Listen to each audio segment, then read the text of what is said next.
Hello and welcome to my YouTube channel. I am doctor Mohammad Danish. और जैसा कि आप लोग जानते हैं, अभी 18 अगस्त को पीजीटी इकोनॉमिक्स का एग्ज़ाम हुआ है, तो उसकी मैं आंसर की आप लोग के साथ शेयर कर रहा हूँ। और बहुत ही ऑथेंटिक आंसर कीज़ हैं, because I am also a professor of economics. तो काफ़ी सोर्सेज देखने के बाद, बुक्स देखने के बाद और प्लेटफॉर्म पे जो मैंने आंसर्स देखे हैं उनसे मिलाने के बाद मैं इसके आंसर्स आप लोग के साथ शेयर कर रहा हूँ। और बहुत जल्दी मैं आंसर बताऊँगा, बिकॉज मैं बहुत ज़्यादा टाइम नहीं लेने वाला इस वीडियो में। ओके, तो मेरे पास जो सीरीज़ है वो है सीरीज़ सी। तो अगर कोई सीरीज़ सी वाले बच्चे हैं तो वो डायरेक्टली मिला सकते हैं, अदरवाइज़ वो डायरेक्ट आंसर भी देख के इससे अपना मैच कर सकते हैं। ओके, तो जैसा कि पहला सवाल आप देख रहे हैं कि imposition of tariff leads to, तो इसका आंसर होगा increase in price of imports. Okay, answer D. तो जिन बच्चों ने डी लगाया उनका आंसर बिल्कुल ठीक है। क्वेश्चन नंबर 2 पे आते हैं। Put the following in chronological order on the basis of development. तो जैसे कि 4 ऑप्शन दे रखे हैं, law of demand, revealed preference theorem, indifference curve theorem. तो इसका जो सही आंसर है वो है डी। ठीक है, जिसमें first, fourth, third and second इस ऑर्डर में ये आंसर आएगा। उसके बाद हम आते हैं क्वेश्चन नंबर 3 पर। इसमें पूछा गया Cobb Douglas production function Q equal to A L to the power alpha and K to the power beta will give the constant return to scale. तो कांस्टेंट रिटर्न टू स्केल के case में जो answer होगा वो होगा आपका C, alpha plus beta equal to 1। Now question number 4, according to the Heckscher-Ohlin the cause of trade between countries. तो इसका जो सही आंसर है वो है फैक्टर अबेंडेंस, यानी कि साधन संपन्नता। तो साधन संपन्नता की वजह से ही जो है कंट्रीज के बीच में ट्रेड पॉसिबल हो पाता है, according to Heckscher Ohlin. Question number 4 हो गया। Coming to the question number 5। Question number 5 कह रहा है कि इन्फ्लेशन इज प्रॉफिटेबल फॉर। बहुत ही कॉमन आंसर है इसका कि जो इन्फ्लेशन है वो प्रोड्यूसर्स को फायदा पहुंचाता है। ओके, तो इसका आंसर होगा सी। क्वेश्चन नंबर 6, बेसल अकॉर्ड से रिलेटेड टू। तो ये भी बहुत कॉमन क्वेश्चन है। बेसल अकॉर्ड जो है वो बैंकिंग सेक्टर के लिए आता है, तो इसलिए आंसर होगा बी। क्वेश्चन नंबर 7 की बात करें तो each seller assumes his rivals output in constant in the model. तो इसमें कई किताबों में जो है कॉर्नॉट दे रखा है, कई बुक्स में एजवर्ड दे रखा है। तो इसका सही, लेकिन जो इसका आंसर है वो है आंसर नंबर ए, कॉर्नो। ठीक है, आगे बढ़ते हैं। क्वेश्चन नंबर 8 में पूछ रहा है total quasi rent is equal to. तो इसका सही जवाब है answer number C, total revenue माने टोटल वेरिएबल कॉस्ट। फिर हम आते हैं क्वेश्चन नंबर 9 पर, जिसमें इधर रखा है the liquidity preference theory situation of liquidity trap. तो जो लिक्विडिटी ट्रैप की कंडीशन होती है वो होती है आपका A option, demand for money curve is perfectly elastic. तो जिसने भी ए लगाया उनका आंसर ठीक है। आगे बढ़ते हैं हम क्वेश्चन नंबर 10 की तरफ। तो पूछ रहा है which one of the following is a combination of direct tax. तो जिसको भी समझ है इसकी तो बहुत आसानी से लगा दिया होगा। इसका आंसर है C, wealth tax and income tax. दोनों ही टैक्स जो है वो डायरेक्ट टैक्स की कैटेगरी में आते हैं। उसके बाद आता है आपका आंसर नंबर 11 कि ब्रेटन वुड्स कॉन्फ्रेंस 1944 की मदद से क्या बना। तो वो बना था world bank. Okay, question number 12, Keynes was most concern with. तो कीन्स जो थे सबसे ज्यादा कंसर्न थे डिमांड पुल इन्फ्लेशन की, उससे। आगे बढ़ते हैं। फिलिप कर्व की बात करें तो Phillip curve sets relationship between inflation and employment, यानी कि मुद्रास्फीति एंड बेरोजगारी के बीच में ये संबंध बताता है, जिसे हम बोलते हैं फिलिप कर्व। क्वेश्चन नंबर 14 है, ये बताता है कि विच of the following factors not appropriate regarding the export promotion.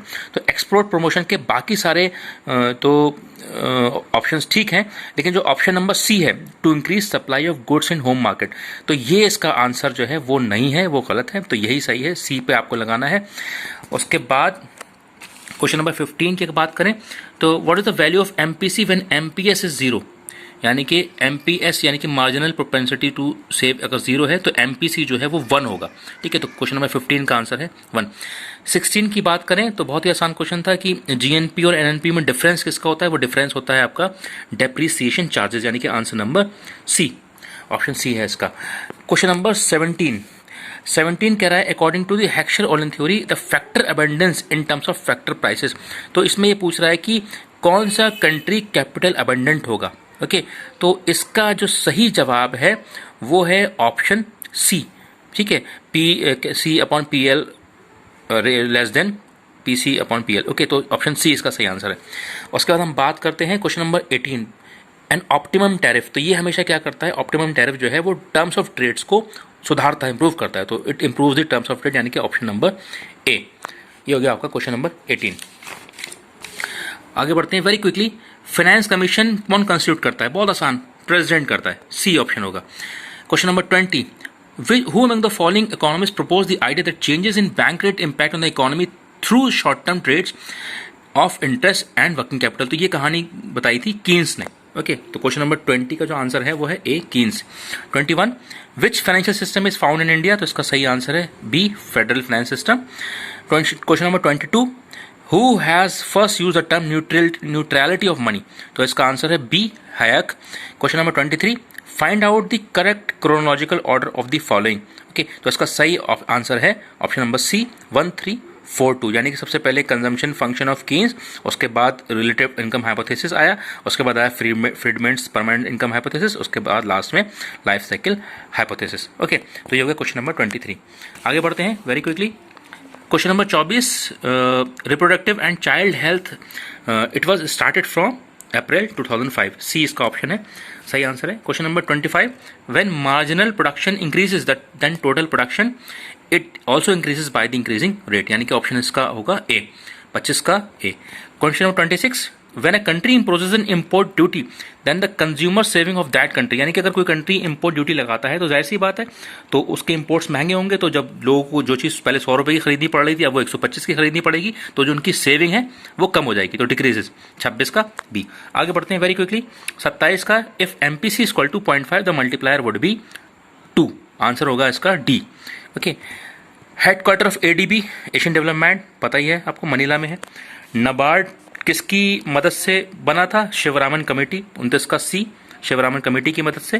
ठीक है, मैं बहुत जल्दी बता रहा हूँ क्योंकि बच्चे जो है ज़्यादा देर नहीं चाहते हैं कि लंबी वीडियो बने, मैं जल्दी जल्दी बता दे रहा हूँ। Find out the estimate of mode when mean and median are 12 और 14, तो इसका बहुत सिंपल फॉर्मूला होता है, mode is equal to 3 median minus 2 mean. आप कैलकुलेट करेंगे तो उसका आंसर आएगा 18, right. 3 median minus 2 mean, 3 median minus 2 mean करेंगे तो आपका आंसर आएगा 18। 31 का आंसर क्या है? In which commodities price of exclusion enforce, तो इसका सही आंसर है ए, प्राइवेट गुड्स। ओके, 32, ये थोड़ा सा डाउटफुल है, मैंने काफ़ी जगह देखा, मुझे थोड़ा सा इसमें कैलकुलेट करने में दिक्कत हुई, तो मेरे हिसाब से सी है, लेकिन आयोग क्या देता है वो हम आगे देखेंगे। क्वेश्चन नंबर 33 कि which one among the following law given by JBC is proved false by the economist Keynes, तो कीन्स ने जेबीसी का कौन सा लॉ गलत प्रूव किया था? वो था लॉ ऑफ मार्केट। उसके बाद फ्रिक्शनल अनएम्प्लॉयमेंट क्या होता है? तो इसका सही ऑप्शन है B, because it takes time to find a job when one is first entering the labour force, 34। Okay, ठीक। उसके बाद हम बात करते हैं 35, elasticity of demand on different points of demand curve is different, यानी कि जो डिमांड कर्व पे जो इलास्टिसिटी होती है तो हर एक पॉइंट पे अलग अलग होती है, तो इसका सही ऑप्शन होगा डी। 36, द फाउंडर ऑफ किसान कॉल सेंटर, इसका सही जवाब है अटल बिहारी वाजपेयी जी, सी ऑप्शन होगा।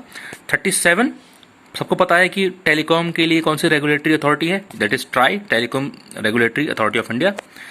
38, विच of the following is not a institutional source of rural credit, यानी कि जो इंडिजिनस बैंकर होते हैं, देशी बैंकर्स होते हैं, वो इंस्टीट्यूशनल सोर्स में नहीं आते, बाकी सब आते हैं RRB, land development bank, primary agriculture cooperative credit societies, तो ये भी आते हैं, तो 38 का होगा D. 39, which of the following is not an objective of fiscal policy, तो इसका सही जवाब है D, regulating of financial institution. ये बिल्कुल सटीक आंसर बता रहा हूँ, बिल्कुल चेक्ड कॉन्सेप्चुअल वाइज भी और बुक्स के सोर्सेज से भी। कौन सा है जो एग्रीकल्चर सेक्टर का अपेक्स इंस्टीट्यूशन है? नाबार्ड है, बहुत ही पुराना क्वेश्चन है। The accelerator coefficient express at 41 का होगा D, delta I upon delta C.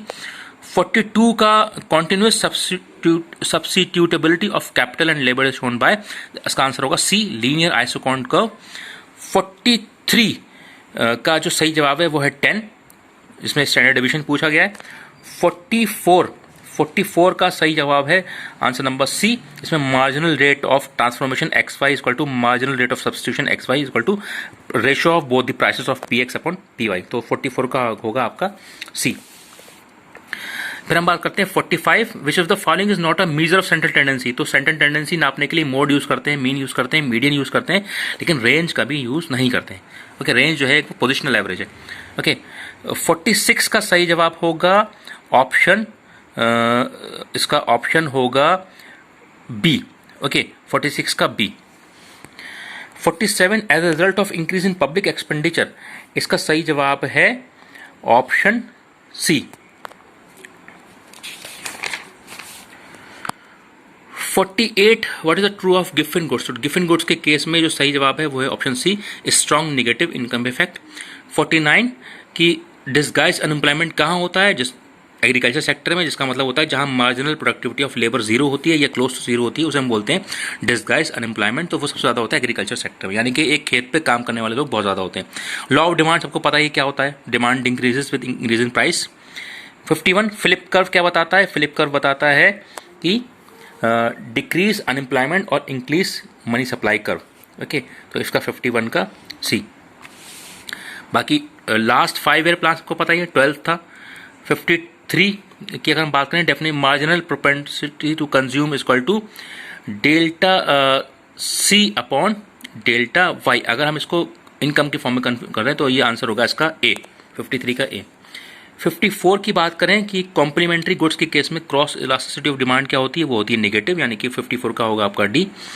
Euler's theorem बताती है डिस्ट्रीब्यूशन के बारे में, इसका आंसर होगा B. 56 a goods is called Giffen goods, जब इसमें इनकम इफेक्ट कैसा होता है? Negative and is greater than the substitution effect, यानी कि 56 का हो गया आपका डी। टैक्स शिफ्टिंग में भी इसमें थोड़ा सा डाउट है, क्योंकि टैक्स को जब शिफ्ट किया जाता है, यानी कि इस टैक्स का इफेक्ट हम बढ़ाते तो फॉरवर्ड होता है आगे की तरफ, यानी कि इसका इफेक्ट जो है आगे की तरफ जाता है। तो मेरे हिसाब से जो इसका सही आंसर है वो है ए। 58 का सही जवाब है सी, नो करस्पॉन्डिंग, यानी कि अगर कोई नेट ट्रांसफर पेमेंट की बात हो रही है, यहाँ पर transfer payment by the government are not included in the net domestic product. Reason being कि उसकी वजह से क्या होता है? No corresponding production of goods and services has taken place to match such payment. तो इसका आंसर होगा सी। 59 जेंडर एम्पावरमेंट मेजर कब आया था? 1995 में, 59 का डी। 60 की बात करें तो इसमें भी थोड़ा सा डाउट है, मेरे हिसाब से इसका आंसर सी होना चाहिए, लेकिन देखते हैं क्या इसमें ऑप्शन आयोग देता है। 61 की अगर हम बात करें, सबको बहुत पता है एशियन डेवलपमेंट बैंक कहाँ है? मनीला। फिर हम बात करते हैं इंटरनल इकोनॉमीज किसकी वजह से होती है? कि जब firm produces a single product, तो जब एक ही प्रोडक्ट बनाती है तो उसमें उसकी जो मिनिमम कॉस्ट ऑफ ऑपरेशन है वो बहुत ज़्यादा कम हो जाती है, तो इसलिए इसका आंसर होगा D. 63 price discrimination is possible only when, जब एक ही सेलर होगा, यानी कि जब मोनोपोली होगी तभी प्राइस डिस्क्रिमिनेशन होगा, यानी कि 63 का आंसर होगा A. CRISIL, ICRA and CIBIL all are Indian credit rating agencies, answer होगा बी, 64 का B. 65 budget in which the tax revenues and expenditure is equal, तो कहलाता है वो बैलेंस्ड बजट, तो 65 का सी। 66 की अगर बात करें तो क्रॉस इलास्टिसिटी ऑफ डिमांड का जो फॉर्मूला है वो है delta Q1 upon delta P2 into P2 upon Q1। Okay, तो 66 का बी। आगे बढ़ते हैं। 67 question, if borrowings and other liabilities are added to the budgeted deficit, तो इसका सही जवाब है राजकोषीय घाटा, यानी कि fiscal deficit. 68 the different combination on a different curve shows same satisfaction, ये तो डेफिनेशन ही है आपके इंडिफरेंस कर्व की, different combination of two goods same equal level of satisfaction, तो 68 का आंसर होगा बी। 69 का आंसर होगा डी, श्योर है बिल्कुल। ओपेक 670 का आंसर होगा cartel, OPEC controls all export through cartel arrangement, ये तो ओलिगोपोली में पढ़ाया जाता है ओपेक और कार्टल, ठीक है, 70 का ए। 71 the main objective of land reform, सबको पता है कि बड़ी बड़ी ज़मीनें थी उसको छोटे छोटे लोगों में बांटा गया मिला के, तो उसको बोलते हैं हम रीडिस्ट्रीब्यूशन ऑफ लैंड, तो 71 का बी। 72 कमर्शियल बैंक्स कैसे अपना क्रेडिट क्रिएट करते हैं? On the basis of their cash deposits, यानी कि 72 का डी। 73 इसमें पूछ रहा है कैपिटल एडिक्वेसी रेशियो का फार्मूला, तो इसका आंसर है A, capital fund upon risk weighted assets into 100, 73 का ए। 74 कंजम्पशन टैक्स, तो ये बताया था कल्डर ने, बहुत ही मशहूर कंजम्पशन टैक्स, आपके एंटरटेनमेंट टैक्स, इस तरह के जो टैक्स होते हैं इसके बारे में कल्डर ने रेफर किया है। 75 ये बहुत लोग नहीं बता पाए, लेकिन मैंने जो पढ़ा है इसके बारे में कि इंडक्टिव मेथड जो है रशियन स्कूल ने यूज़ किया था, अगर मैं गलत नहीं हूँ मैं एक बार और चेक करूँगा, लेकिन मेरे हिसाब से इंडक्टिव प्लानिंग जो है वो रशियन स्कूल्स ने बताई थी। ओके, 76 कि when there is a monopoly in labour market and perfect competition in product market the monopoly exploitation, तो इसका आंसर होगा ए, वीएमपी एंड एमआरपी, इन दोनों का डिफरेंस बताता है। 77 law of variable proportion comes in when there are only two variable factors, okay, variable proportions, ठीक है। टू गैप मॉडल बताता है, आंसर होगा इसका C, saving constants and foreign exchange constants. 79 speculative motive demand for money depends on B, rate of interest.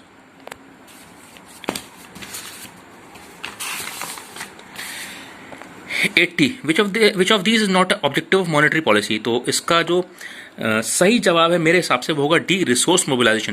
क्योंकि कई बार rates को control करने के लिए मॉनेटरी पॉलिसी की जाती है कि कहीं मनी जो है या तो रेट बहुत कम ना हो जाए ना बहुत ज़्यादा हो जाए, प्राइस को स्टेबल करना, एक्सचेंज रेट की स्टेबिलिटी।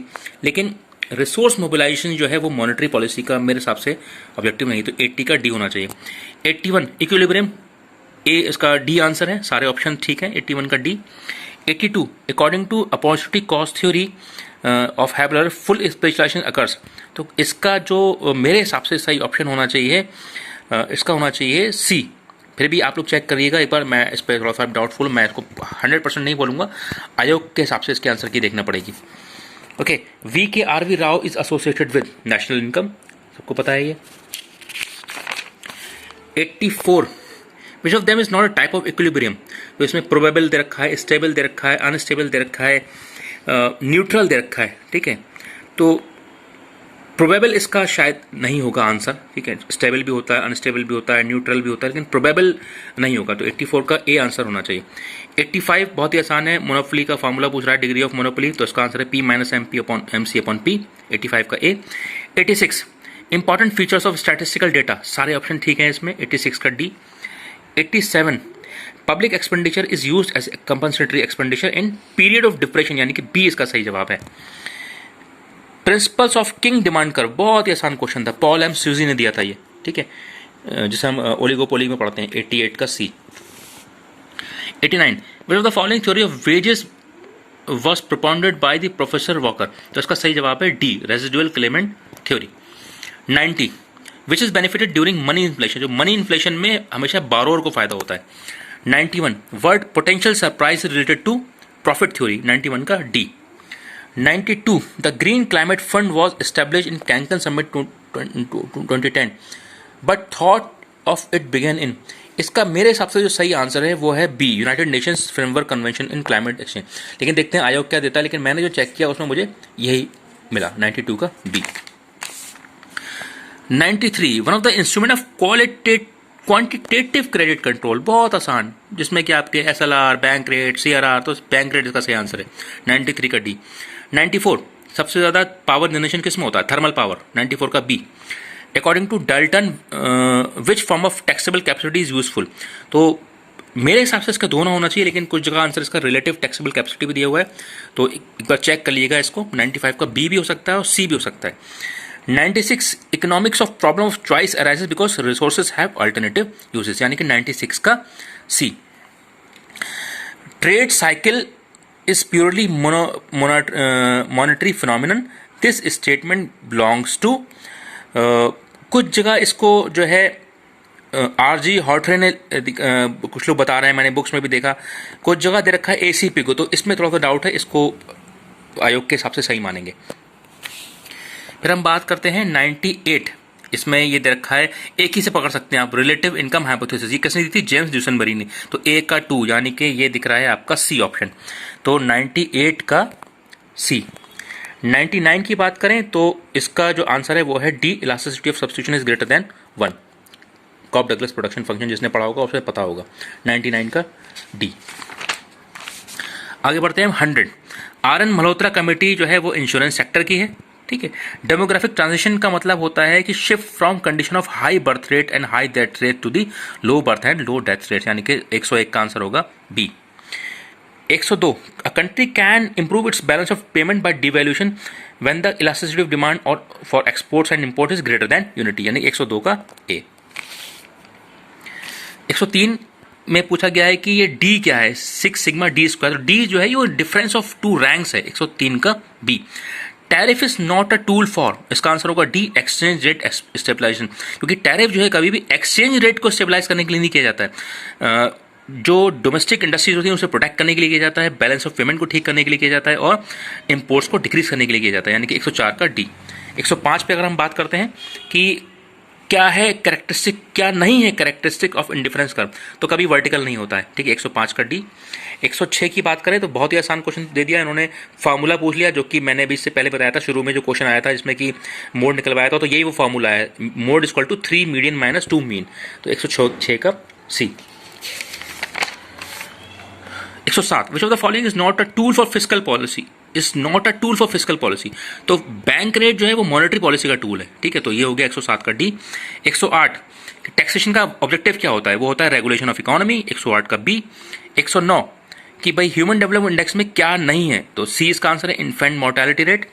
नीति आयोग कब बना, 2015 में, 110 का C. Opportunity version of comparative cost theory was introduced by Heckscher Ohlin, 111 का A. In which market firms marginal revenue is equal to price, तो ये होगा परफेक्ट कंपटीशन, 112 का डी। 113 कि जब मनी सप्लाई बढ़ती है, यानी कि an increase in money supply leads to rightward shift of LM curve, 113 का डी।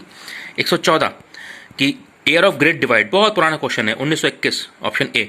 115 ब्रॉड मनी किसे कहते हैं, M3, सी ऑप्शन होगा।